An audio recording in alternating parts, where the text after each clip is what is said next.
오늘 은혜 받으실 말씀은 로마서 1장 16절에서 17절 말씀입니다.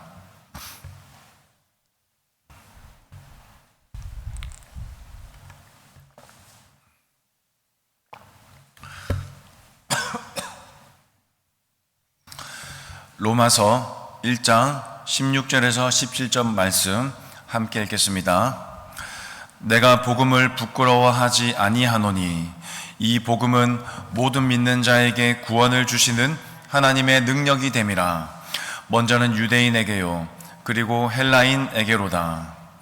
복음에는 하나님의 의가 나타나서 믿음으로 믿음에 이르게 하나니 기록된 바 오직 의인은 믿음으로 말미암아 살리라 함과 같으니라. 아멘. 할렐루야. 저는 이 본문 말씀을 가지고 내 인생의 간판, 나는 복음을 부끄러워하지 않습니다 라는 제목으로 여러분에게 말씀을 전하겠습니다. 길을 걷다 보면은 수많은 간판을 보게 됩니다.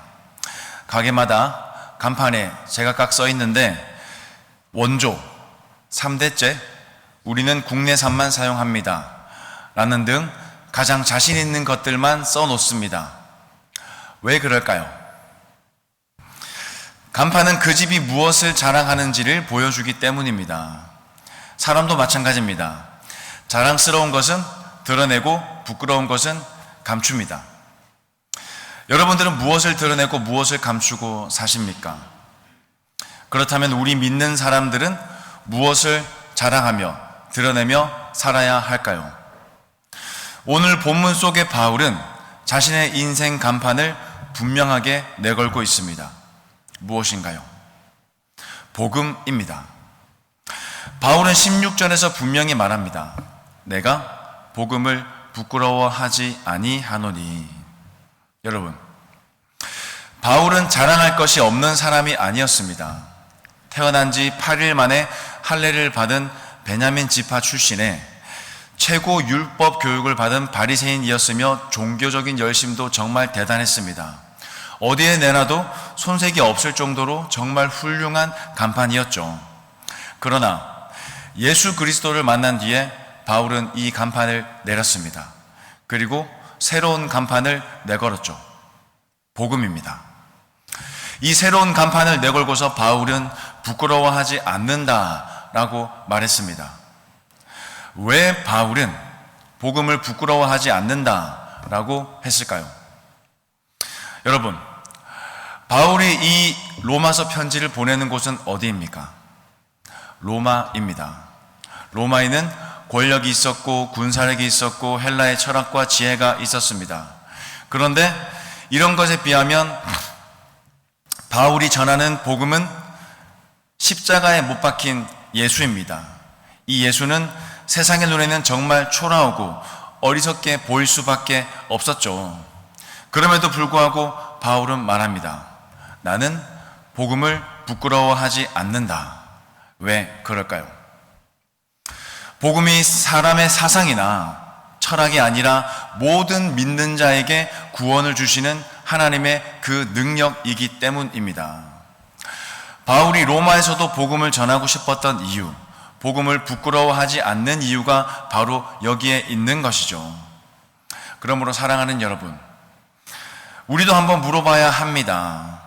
나는 복음을 정말 자랑스럽게 여기면서 살아가고 있는가? 오늘 본문은 우리가 왜 복음을 부끄러워하지 않아야 하는지 세 가지 이유를 말씀합니다. 세 가지 이유를 함께 살펴보면서 우리도 바울처럼 복음을 감추지 않고 인생의 자랑스러운 간판으로 걸고서 살아가는 여러분들이 될 수 있기를 주님의 이름으로 축원드립니다. 우리가 복음을 부끄러워하지 않아야 하는 세 가지 이유, 그 첫 번째는 복음은 구원을 주시는 하나님의 능력이기 때문입니다. 본문 16절 상반절입니다. 내가 복음을 부끄러워하지 아니하노니 이 복음은 모든 믿는 자에게 구원을 주시는 우리 하나님의 능력이 됨이라. 여러분, 바울은 왜 굳이 부끄러워하지 아니하노니라고 말했을까요? 저는 제 아들을 부끄러워하지 않습니다. 이렇게 말하면 어떻게 들립니까? 무언가 부끄러워할 만한 것이 있는 것처럼 들립니다. 우리는 당연히 자랑스러운 것을 두고 이런 말을 하지 않죠. 맞습니다. 당시 복음은 부끄러워할 만한 것이 있었습니다. 왜냐하면 복음의 한가운데에는 십자가가 있었기 때문이죠. 그렇다면 당시 로마 사람들에게 십자가는 어떤 것이었을까요? 십자가는 노예와 반역자에게 집행하던 가장 수치스러운 처형 도구였습니다. 그래서 로마의 정치가 키케로는 십자가는 로마 시민의 몸에서만이 아니라 그의 생각과 그의 눈과 귀에서도 멀리 떨어져 있어야 한다라고 말했습니다. 입에 올리는 것조차 품위를 떨어뜨린다라는 것입니다. 그런데 바로 그 십자가에 달려 죽은 사람을 두고 이분이 온 인류의 구주이십니다 라고 말하는 것입니다. 유대인이 들으면 어떻게 생각할까요? 로마인, 이방인이 들으면 어떻게 생각할까요? 고린도전서 1장 23절 말씀입니다. 우리는 십자가에 못 박힌 그리스도를 전하니 유대인에게는 꺼리는 것이요 이방인에게는 미련한 것이로되. 유대인에게는 꺼리는 것, 이방인에게는 미련한 것, 이것이 바로 십자가입니다. 세상은 십자가를 그렇게 보았습니다. 그래서 십자가는 도무지 자랑할 수 없는 것이었죠. 그러나 바울은 뭐라고 말합니까? 내가 복음을 부끄러워하지 아니하노니. 아멘. 많은 학자들은 이 표현을 단순한 부정이 아니라 부정을 통해서 도리어 강한 긍정을 드러내는 표현으로 봅니다. 그래서 내가 복음을 부끄러워하지 아니하노니는 내가 복음을 자랑스러워하노니 라는 고백이라는 것이죠. 그런데 여러분, 부끄러워하다로 번역된 본문의 단어를 예수님도 쓰셨습니다. 마가복음 8장 38절입니다. 누구든지 이 음란하고 죄 많은 세대에서 나와 내 말을 부끄러워하면 인자도 아버지의 영광으로 거룩한 천사들과 함께 올 때에 그 사람을 부끄러워하리라. 예수님께서는 나와 내 말을 부끄러워하면 내가 다시 올 때도 나도 그 사람을 부끄러워한다 라고 하십니다. 그런데 여러분, 이 부끄러워한다는 표현은 어떻습니까? 지난주 제가 휴가를 다녀왔는데 집에서 아내가 차려준 맛있는 식사를 자녀들과 함께 먹었습니다. 그런데 먹다 보니 저도 모르게 꺽 했죠. 아이들이 말합니다. 아빠, 부끄러워요. 아내도 말합니다. 여보, 부끄러워요. 예수님이 말씀하시는 부끄러움과 단어가 같습니다. 그런데 뜻도 같을까요? 아닙니다. 훨씬 무겁습니다. 예수님께서는 나와 내 말을 부끄러워하면 이라고 하셨는데 여기까지는 사람인 내가 부끄러워하는 것이죠. 그런데 그 다음이 무섭습니다. 인자도 그 사람을 부끄러워하리라. 이것은 예수님께서 나를 부끄러워하신다는 것입니다. 언제요? 아버지께서 영광으로 거룩한 천사들과 아버지의 영광으로 거룩한 천사들과 함께 올 때에 예수님께서 다시 오시는 그날입니다. 이 세상의 마지막 날입니다. 이것은 내가 사람들 앞에서 잠깐 부끄러워한 그 일이 마지막 날 주님 앞에 서는 자리까지 이어진다는 것이죠. 여러분, 세상이 멸망하는 마지막 그날 주님께서 나를 부끄러워하신다면 세상에 그보다 더 두려운 일이 있을까요? 그러므로 복음을 부끄러워한다는 것은 단순히 창피해 한다는 정도의 감정 문제가 아니라는 겁니다. 마지막 날에 주님 앞에 서는 그 문제라는 것이죠. 그러면 반대로 복음을 부끄러워하지 않는다는 것은 무슨 말인가요? 사람들 앞에서 예수 그리스도를 숨기지 않고 드러내고 증언하며 살아간다는 것입니다. 내가 복음을 부끄러워하지 아니하노니. 아멘. 바울은 지금 예수 그리스도를 드러내고 증언한다는 것입니다. 고린도 후서 5장 20절 말씀입니다. 그러므로 우리가 그리스도를 대신하여 사신이 되어 하나님이 우리를 통하여 너희를 권면하시는 것 같이 그리스도를 대신하여 간청하노니 너희는 하나님과 화목하라. 아멘. 바울은 우리가 그리스도를 대신하여 사신이 되어 라고 말합니다. 여러분, 사신이 무엇인가요? 오늘로 치면 대사입니다. 자신의 나라를 대표해 다른 나라에 파송된 사람이죠. 그런데 중요한 것은 대사가 어디에 가느냐가 아닙니다. 자기보다 약한 나라에 가든지 강한 나라에 가든지 대사는 자신이 누구를 대표하고 있는지를 잊어서는 안 된다는 것입니다. 왜냐하면 대사는 자기 생각을 말하는 사람이 아니라 자기를 보낸 나라를 대표해서 말하는 사람이기 때문입니다. 바울이 바로 그런 사람이었습니다. 바울은 당시 세계 중심이라고 할 수 있는 로마를 향해 이 편지를 보내고 있습니다. 로마에는 황제의 권력이 있었고 막강한 군사력이 있었고 세상의 지혜와 철학이 있었습니다. 그러나 바울은 그 거대한 제국 앞에서 조금도 복음을 작게 여기지 않았습니다. 왜 그렇습니까? 자신이 누구의 사신인지를 분명히 알고 있었기 때문입니다. 나는 그리스도의 사신이다. 나를 보내신 분은 예수 그리스도시다. 그러니 세상이 아무리 커 보여도 복음을 부끄러워할 이유가 없었던 것입니다. 사랑하는 여러분, 우리도 마찬가지입니다. 우리가 직장에 있든 가정에 있든 학교에 있든 사람들 앞에 서 있든 우리는 그리스도를 대표하며 살아가는 사람들입니다. 아멘. 그러므로 복음을 부끄러워하지 않는다는 것은 큰 소리치며 살아간다는 뜻이 아닙니다. 내가 누구에게 속한 사람인지 숨기지 않는다는 것입니다.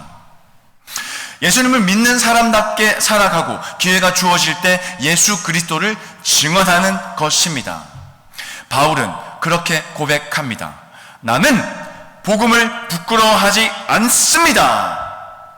왜 당신은 복음을 부끄러워하지 않습니까? 본문이 대답합니다. 이 복음은 모든 믿는 자에게 구원해 주시는 하나님의 능력이 됨이라. 아멘. 바로 그 능력입니다. 그 능력 때문에 복음은 하나님의 능력이기 때문에 결코 부끄러워할 수가 없는 것이라는 겁니다. 당시 로마에는 능력이 참 많았습니다. 법과 제도로 광대한 제국을 다스리는 정치의 능력, 강력한 군대로 로마의 평화라는 질서를 만든 군사의 능력, 모든 길은 로마로 통한다라는 말을 만든 길을 건설하는 능력, 어떻게 살아야 하는지를 알려주는 헬라 철학의 능력이 있었죠. 그런데 여러분, 법은 죄를 처벌할 수 있지만 씻어주지는 못합니다. 군대는 사람을 죽일 수는 있지만 살리지는 못합니다. 길은 세상 어디든 갈 수 있기는 하지만 하나님께는 못 갑니다. 철학은 어떻게 사는지는 알려주지만 살아갈 힘은 주지 못합니다. 그러나 복음은 어떻습니까? 죄인을 의인으로 바꿉니다. 죽은 자를 살립니다. 하나님을 대적하던 사람을 하나님께로 이끌어 하나님의 자녀로 만든다는 것입니다. 아멘. 이 증거가 바로 바울 그 자신입니다. 사도행전 9장 1절을 말합니다. 사울이 주의 제자들에 대하여 여전히 위협과 살기가 등등하여. 위협과 살기가 등등한 사람, 그것이 바울의 원래 모습이었다는 겁니다. 그 사람을 누가 바꾸었습니까? 좋은 교육도 좋은 환경도 아닙니다. 다메섹으로 가는 길에서 만난 예수 그리스도, 복음이 바꾸었다는 겁니다. 그러므로 바울에게 복음의 능력은 자기 인생에서 실제로 일어난 사건이었습니다. 자신이 그 능력에 붙들려 살아간 사람이었기 때문에 복음을 부끄러워할 수가 없었던 겁니다. 사랑하는 여러분, 우리가 복음을 부끄러워하게 된다면 그 이유가 무엇이 될까요? 복음의 능력을 내 인생에서 확인하지 못했기 때문입니다. 내가 복음으로 살아난 이야기가 있다면 결코 부끄러울 수가 없습니다. 내가 건진받은 자리가 분명하다면 숨길 이유가 없는 것입니다. 말을 잘해서 전하는 것이 아닙니다. 내 안에 일어난 일을 그대로 전하는 것입니다. 무엇보다 오늘 이 새벽 이 자리에 여러분들이 나와 계신 것 자체가 여러분들에게 복음의 능력이 역사했다는 그 증거인 줄로 믿습니다. 아멘. 어제까지의 나를 붙들어 오늘 여기까지 있게 하신 그 은혜, 절망 가운데서도 다시 일어나게 하시고 죄 가운데서 돌이키게 하시며 오늘도 주님을 찾게 하신 그 능력이 바로 복음의 능력이라는 것입니다. 그러므로 세상의 어떤 능력 앞에서도 복음의 능력을 자랑하면서 복음을 인생의 간판으로 내걸고 살아가는 저와 여러분들이 다 되시기를 주님의 이름으로 축원드립니다. 우리가 복음을 부끄러워하지 않아야 하는 세 가지 이유, 그 두 번째는 복음은 모든 믿는 사람을 위한 것이기 때문입니다. 본문 16절 하반절입니다. 먼저는 유대인에게요, 그리고 헬라인에게로다. 여러분, 이 짧은 한 구절 안에 당시로서는 나란히 놓기 정말 어려운 두 부류의 사람이 등장하죠. 누구입니까? 유대인과 헬라인입니다. 왜 그럴까요? 당시 유대인에게 헬라인은 하나님을 모르는 이방인이었습니다. 반대로 헬라인에게 유대인은 이상한 관습을 고집하는 독특한 민족이었죠. 그래서 서로 쉽게 받아들여지기가 어려웠습니다. 그런데 복음 앞에서는 이 두 사람이 한 문장 안으로 들어옵니다. 먼저는 유대인에게요, 그리고 헬라인에게로다. 이것이 복음이라는 것입니다. 그래서 한번 살펴보겠습니다. 먼저는 유대인에게요입니다. 여기서 먼저라는 말은 무슨 뜻일까요? 유대인이 헬라인보다 더 귀하다, 더 좋은 구원을 받는다는 뜻일까요? 아닙니다. 이것은 사람의 우열을 가리는 순서가 아닙니다. 하나님께서 구원의 역사 속에서 이스라엘을 먼저 부르시고 먼저 약속을 주셨으며 그 역사를 통하여 메시아이신 예수 그리스도를 보내셨다는 구원 역사의 순서를 말하는 것입니다. 그런데 여러분, 로마서 2장 9절에서 10절에 가면 먼저는 유대인에게요라는 말이 다시 나옵니다. 2장 9절입니다. 악을 행하는 각 사람에게 각 사람의 영에는 환난과 곤고가 있으리니 먼저는 유대인에게요, 그리고 헬라인에게며. 2장 9절은 구원이 아닌 심판을 말합니다. 이것은 약속을 먼저 받은 자에게 책임도 먼저 묻는 것, 즉 약속을 먼저 받은 자가 책임을 묻는 자리에도 먼저 선다는 것입니다. 그러니 이 먼저는 자랑할 만한 좋다라는 것이 결코 아닙니다. 이렇게 먼저는 유대인에게요입니다. 그리고 그 다음은 그리고 헬라인에게로다입니다. 당시 헬라인이라는 말은 유대인이 아닌 모든 사람을 가리키는 표현이었습니다. 곧 복음은 유대인에게서 시작되지만 유대인의 것으로 남지 않는다는 겁니다. 앞서 1장 14절에서 바울은 헬라인이나 야만인이나 지혜 있는 자나 어리석은 자에게 다 내가 빚진 자라, 이렇게 바울은 자신이 모든 사람에게 빚진 자라는 고백을 했습니다. 그리고 16절에서 복음 자체가 모든 사람을 향한 것이라는 그 이유를 밝히는 것입니다. 여러분, 당시 로마 사회는 어떤 사회였을까요? 철저한 계층 사회였습니다. 그래서 로마 시민권이 있는 사람과 없는 사람이 달랐습니다. 자유인과 노예가 달랐고 헬라인과 야만인이 달랐습니다.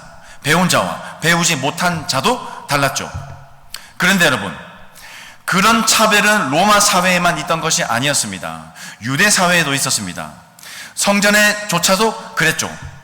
예루살렘 성전에는 이방인이 넘어갈 수 없는 뜰의 그 경계가 있었습니다.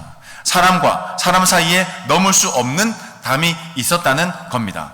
그런데 예수 그리스도의 십자가가 그 담을 헐어버렸습니다. 에베소서 2장 13절에서 14절 말씀입니다. 이제는 전에 멀리 있던 너희가 그리스도 예수 안에서 그리스도의 피로 가까워졌느니라. 그는 우리의 화평이신지라. 둘로 하나를 만드사 원수된 것 곧 중간에 막힌 담을 자기의 육체로 허시고. 담을 헌 것이 무엇입니까? 그리스도의 피입니다. 사람이 아닙니다. 법이나 제도가 아닙니다. 십자가가 그 담을 헐었다는 겁니다. 그리고 담이 헐린 다음에 무슨 일이 일어났습니까? 이어지는 18절입니다. 이는 그로 말미암아 우리 둘이 한 성령 안에서 아버지께 나아감을 얻게 하려 하심이라. 한 성령 안에서 둘이 하나가 되었고 그 하나 된 둘이 함께 아버지께로 나아갑니다. 사람과 사람 사이에 담이 헐리니 하나님께로 나아가는 길도 함께 열렸다는 것입니다. 그러므로 복음에는 차별이 없습니다. 민족도 신분도 학력도 문화도 차별하지 않습니다. 많이 배운 사람이나 적게 배운 사람이나 오래 믿은 사람이나 이제 막 믿기 시작한 사람이나 구원은 똑같은 십자가에서 똑같은 은혜로 주어진다는 것입니다. 그런데 여러분, 여기서 한 가지는 분명히 하고 넘어가야 합니다. 복음에는 차별이 없지만 그렇다고 모든 사람이 저절로 구원받는다는 뜻이 아니라는 겁니다. 우리 함께 본문 16절 같이 읽겠습니다. 시작.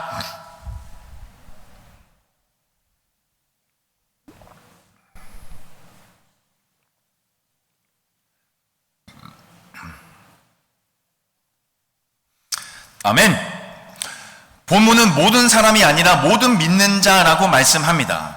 이때 이 믿는이라는 말이 중요합니다. 복음이 모든 사람에게 열려 있다는 것과 모든 사람이 저절로 구원받는다는 것은 전혀 다른 말이기 때문입니다. 문이 모두에게 열려 있다고 해서 모든 사람이 이미 그 안에 들어와 있는 것은 아닌 것이죠. 지난 새벽 설교 때 치명적인 전염병이 퍼진 마을에 치료약이 있다는 소식이 전해진 이야기를 제가 했었습니다. 그 치료약은 마을의 모든 사람을 위한 약이었습니다. 누구도 제외되지 않았죠. 그러나 조건이 있었습니다. 반드시 그 약을 먹어야 산다는 겁니다. 약이 있다더라 하고 듣기만 한 사람은 낫지 않습니다.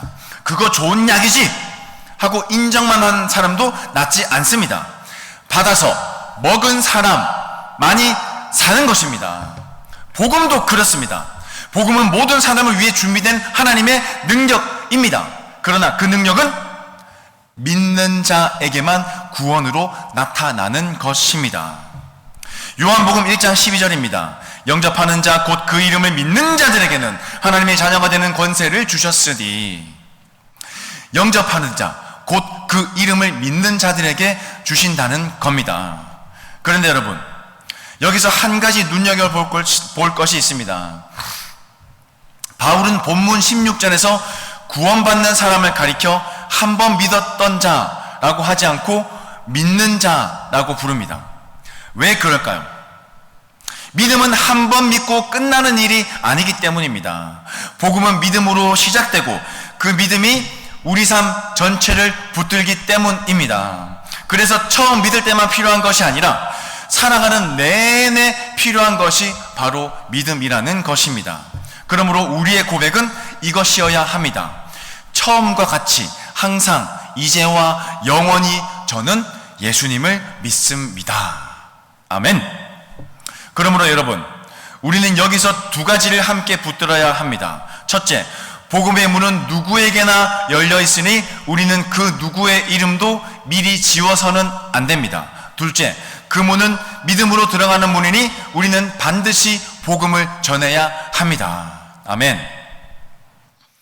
혹시 여러분 마음속에 미리 지워놓아버린 이름이 있습니까? 저 사람은 안 돼. 나쁜 짓 너무 많이 해서 반드시 벌 받아야 돼. 저 집안은 대대로 나쁜 집안이야. 그렇게 지워버린 이름이 있다면 오늘 다시 적으시기 바랍니다. 교회를 그렇게 박해하던 사울이었습니다. 그 사울이 사도가 될 것이라고 누가 상상이나 했을까요? 그러나 하나님께서는 아나니아에게 그를 이렇게 부르셨습니다. 가라. 이 사람은 내 이름을 이방인과 임금들과 이스라엘 자손들에게 전하기 위하여 택한 나의 그릇이라. 아멘. 사람이 지워버린 이름을 하나님께서는 택한 그릇이라고 부르셨습니다.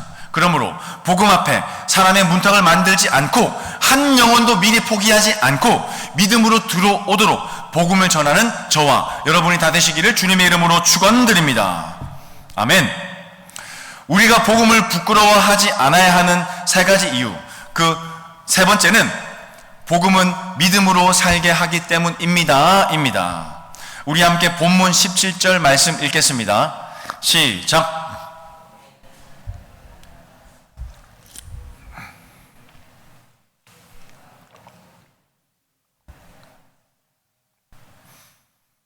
아멘. 이 한 절 안에 아주 중요한 표현이 세 개가 나옵니다. 하나님의 의, 믿음으로, 믿음에, 그리고 오직 의는 믿음으로 말미암아 살리라입니다. 하나씩 살펴보겠습니다. 먼저 하나님의 의입니다. 여러분, 의라는 말을 들으면 어떤 느낌이 드십니까? 반갑습니까? 두렵습니까? 대부분 두려워합니다. 왜냐하면 의로우신 하나님 앞에서 나는 의롭지 않기 때문이죠. 이 하나님의 의라는 표현을 두고 하나님 자신의 속성으로서의 의를 가리킨다. 하나님께서 믿는 자에게 선물로 주시는 의를 가리킨다. 죄인을 의롭게 하시는 하나님의 구원 행위 자체를 가리킨다 라고 보는 등 다양한 견해가 있는데 어느 하나만 옳다고 잘라서 말하기는 어렵습니다. 다만 본문의 흐름에는 분명한 것이 하나가 있죠. 이 의는 복음 안에서 나타난 의라는 것입니다. 사람이 만들어 올린 의가 아니라 하나님께서 드러내서 보여주시는 의라는 겁니다. 그리고 이 나타나서라는 말도 현재형입니다. 옛날에 한 번이 아니라 지금도 드러나고 있다는 겁니다. 오늘 이 새벽 이 말씀이 선포되는 이 자리에도 하나님의 의는 드러나고 있는 줄로 믿습니다. 아멘. 그러므로 여러분, 하나님의 의는 하나님께서 멀리 계시면서 너는 의롭다, 의롭지 않다 판단만 하시는 그 의가 아니라 죄인을 구원하시기 위해 실제로 행동하신 의라는 겁니다. 가만히 계신 의가 아니라 움직이신 의입니다. 그 하나님의 의가 어디에서 가장 분명하게 나타났을까요? 바로 예수 그리스도의 십자가입니다. 하나님께서는 우리의 죄를 그냥 눈 감아주지 않으셨습니다. 그렇다고 죄인을 그대로 버려두지도 않으셨죠. 죄에 대한 진노는 그대로 쏟으시되 그 진노를 죄인이 아니라 자기 아들이 담당하게 하셨습니다. 그래서 죄는 죄대로 해결되고 죄인은 죄인대로 살아났습니다. 따라서 16절의 능력과 17절의 의는 서로 다른 이야기가 아니라 능력도 하나님께서, 의도 하나님께서 행하시다는 것입니다. 여러분, 예수님께서 십자가에서 숨을 거두시는 그 순간에 무슨 일이 일어났습니까? 마태복음 27장 51절입니다. 이에 성소의 휘장이 위에서부터 아래로 찢어져 둘이 되고, 하나님께 나아가는 길을 막고 있던 휘장이 찢어졌습니다. 그런데 그 휘장 누가 찢으셨습니까? 사람이 아래서부터 찢고 올라간 것이 아닙니다. 하나님께서 위에서부터 찢고 내려오셨습니다.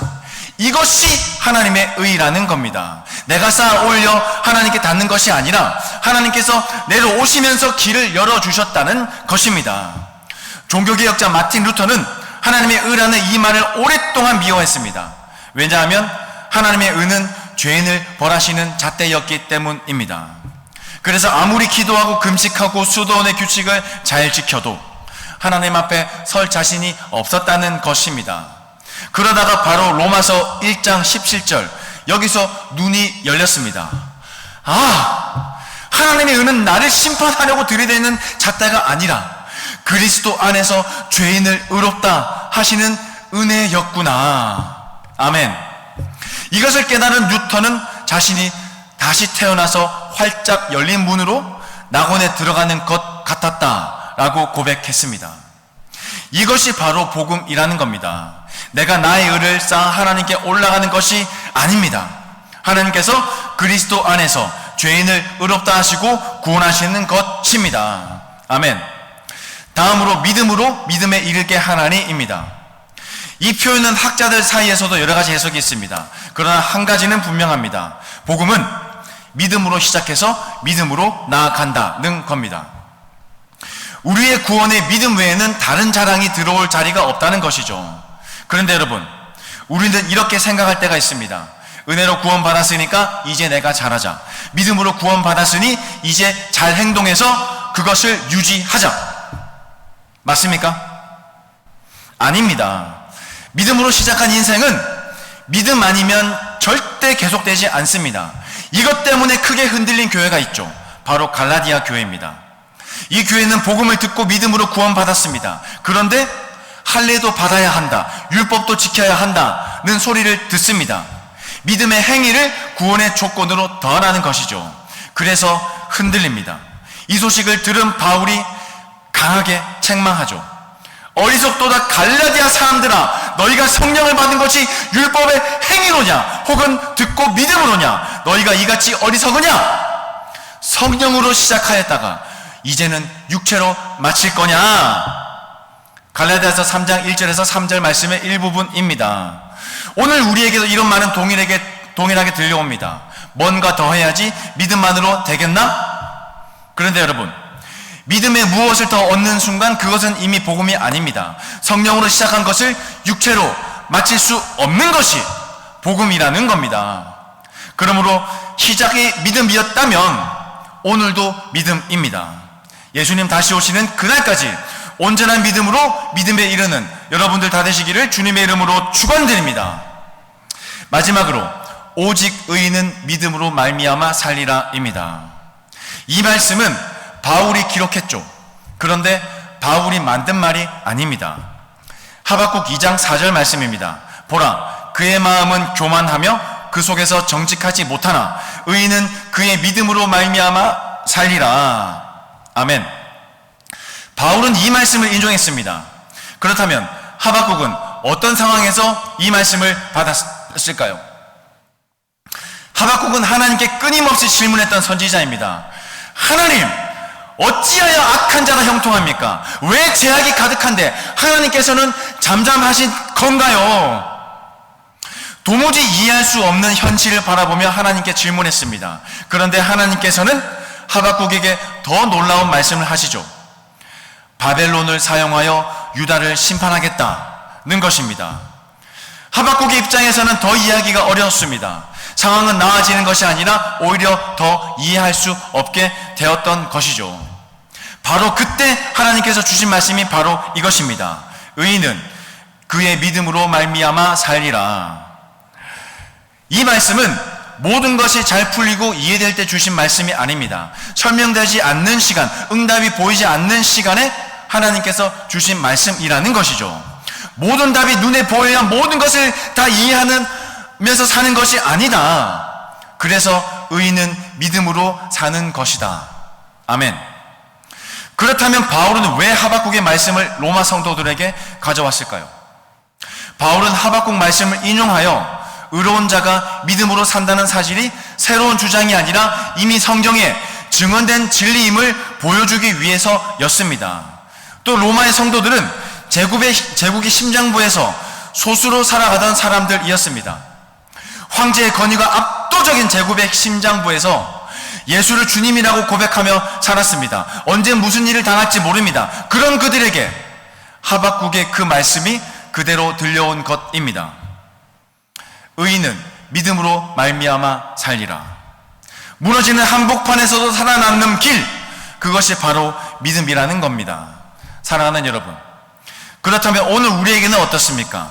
이 말씀은 3번을 건넜습니다. 나라가 무너지기 직전에 하박국에게 하나님께서 말씀으로 주셨고, 제국 한복판에서 소수로 살아가던 로마 성도들에게 주셨고, 그리고 오늘 이 새벽 여기 앉아 계신 여러분들에게 주십니다. 시대는 다 달랐지만 하나님께서 주신 답은 언제나 똑같습니다. 의인은 믿음으로 말미암아 살리라. 그렇습니다. 믿음은 구원의 입구이면서 동시에 성도가 살아가는 방식이라는 겁니다. 믿음으로 의롭다 하심을 받고 그 후로도 믿음으로 걸어갑니다. 길이 열릴 때만 믿는 것이 아니라 길이 막힐 때도 믿습니다. 응답이 올 때만 믿는 것이 아니라 응답이 더딜 때도 믿습니다. 그것이 바로 의인은 믿음으로 말미암아 살리라 라는 말씀의 뜻입니다. 그러므로 오늘 이 새벽에 나오시면서 마음에 품고 오신 기도 제목이 여러분에게 있습니다. 아직 응답되지 않는 문제가 있습니다. 그 문제 앞에서 오늘 본문은 이렇게 말합니다. 의인은 믿음으로 말미암아 살리라. 그러므로 구원의 첫 걸음부터 오늘 하루의 걸음까지 오직 믿음으로 말미암아 살아가는 저와 여러분들이 다 되시기를 주님의 이름으로 축원드립니다. 이제 말씀을 맺겠습니다. 오늘 우리는 우리가 복음을 왜 부끄러워하지 않아야 하는지 그 이유를 세 가지로 살펴보았습니다. 첫째, 복음을 구원을 주시는 하나님의 능력입니다. 둘째, 복음은 모든 믿는 사람을 위한 것입니다. 셋째, 복음은 믿음으로 살게 하기 때문입니다. 세상은 지금도 자기 간판을 크게 내겁니다. 힘을 내걸고 돈을 내걸고 학벌을 내걸고 성공을 내겁니다. 그러나 그 어떤 간판도 사람을 죄와 죽음에서 건져내지 못합니다. 바울은 그 세상 한복판에서 오직 하나를 내걸었습니다. 내가 복음을 부끄러워 아니하노니. 오늘 여러분 인생의 간판은 무엇입니까? 사람들이 나를 볼 때 무엇을 먼저 보게 됩니까? 그러므로 복음이 하나님의 능력임을 믿어 부끄러워하지 않고 어떤 사람 앞에서도 문턱을 만들지 않으며 오늘 하루도 오직 믿음으로 살아가는 저와 여러분들이 다 되시기를 주님의 이름으로 축원드립니다. 기도하겠습니다. 하나님 아버지, 오늘 말씀을 통하여 우리가 붙들어야 할 것이 무엇인지 깨닫게 하시니 감사합니다. 복음이 사람의 사상이나 철학이 아니라 우리를 구원하시는 하나님의 능력임을 믿습니다. 세상 앞에서 복음을 부끄러워하지 않게 하시고 사람 앞에 문턱을 만들지 않게 하시며 오늘 하루도 믿음으로 살아가게 하여 주시옵소서.